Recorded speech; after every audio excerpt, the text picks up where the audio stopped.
O burro que enganou o diabo 3 vezes. No alto de uma colina seca, onde as árvores mal dão sombra e o vento sopra com voz de avô, vivia um burro chamado Clavito. Velho, magro, com a espinha curvada de tanto carregar sacos. Clavito servia desde jovem a Dom Pascoal, um camponês teimoso que nunca teve compaixão. A cada amanhecer, a primeira coisa que Clavito via era a corda de carga, e a última coisa que ouvia ao dormir era o ranger de seus ossos. Já com a idade avançada, Clavito sentia-se acabado. Estou cansado de ser o primeiro a acordar e o último a descansar. Suspirava enquanto mastigava uma folha seca. Uma tarde, vendo o céu ficar vermelho, pensou algo que jamais havia ousado dizer. E se eu chamo o diabo? Ele havia escutado histórias de pactos sombrios, de trocas por almas, e por mais que fosse burro, não era tolo. Lembrou-se de que os humanos diziam que se você desenhasse um círculo na terra e o chamasse 3 vezes, ele apareceria. Então, naquela mesma noite, ele arrastou seu casco no chão seco e desenhou um círculo rodeado de espinhos secos. Em seguida disse, firme e sem tremer, diabo, diabo, diabo.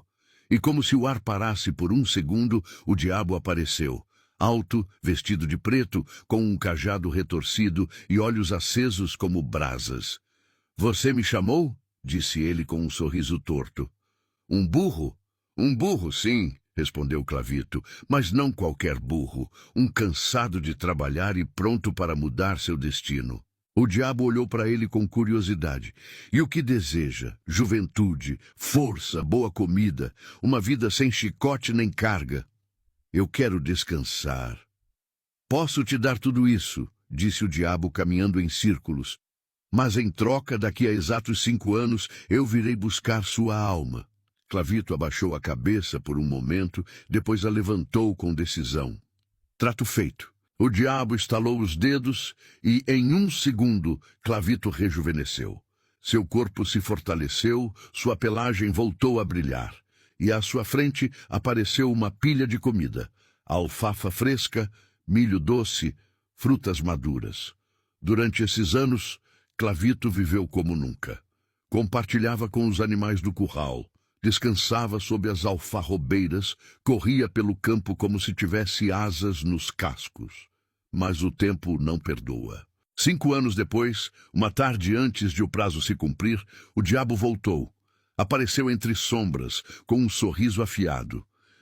Amanhã, a esta hora, nosso trato se cumpre, ele lhe disse. Não se esqueça, virei quando o relógio da vila bater o 12:00. E desapareceu. Naquela noite, Clavito não dormiu. Ele rolou na terra, levantou-se, andou em círculos, pensou e pensou. Lembrou-se de cada palavra, de cada detalhe, até que uma ideia o atingiu como um trovão. O diabo disse que viria quando o relógio batesse o 12:00. Então ele entendeu. O diabo não controlava o tempo, guiava-se pelo relógio.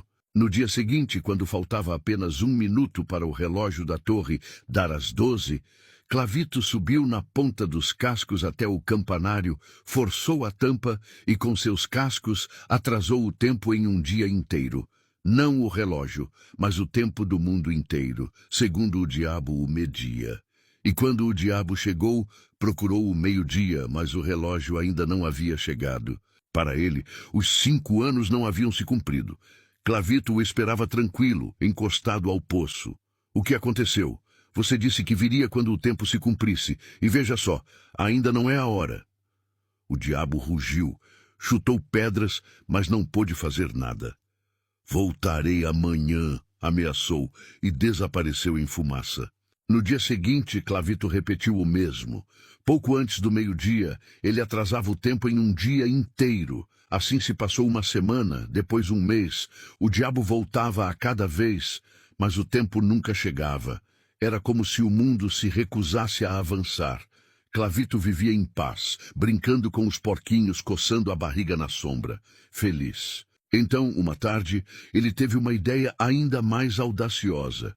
Subiu no campanário e parou o relógio completamente. Enfiou uma pedra, dobrou as engrenagens e deixou o sino mudo.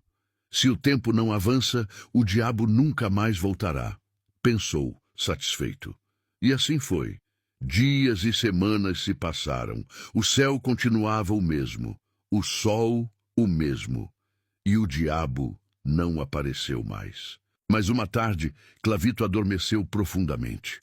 O vento soprava suavemente, e o curral estava em silêncio, exceto por uma cabra brincalhona que entrou no campanário. Curiosa, ela empurrou madeiras, chutou as engrenagens e o relógio voltou a girar. Tong, tong, tong, soaram os sinos. 12 exatas, e justo quando o último sino ressoou, o diabo apareceu com fogo nos olhos. Agora sim, Clavito, o tempo se cumpriu. E antes que o burro pudesse escapar, o diabo o agarrou pelo pescoço e o levantou no ar. Você me enganou o quanto pôde, mas o tempo no final não perdoa. E o levou, envolto em sombra e vento. Desde então, contam naquela vila que o relógio da torre sempre soa com um tom diferente, como se a cada badalada se ouvisse um zurro distante. E que, às vezes, ao meio-dia, uma cabra sobe sozinha na torre para olhar a hora.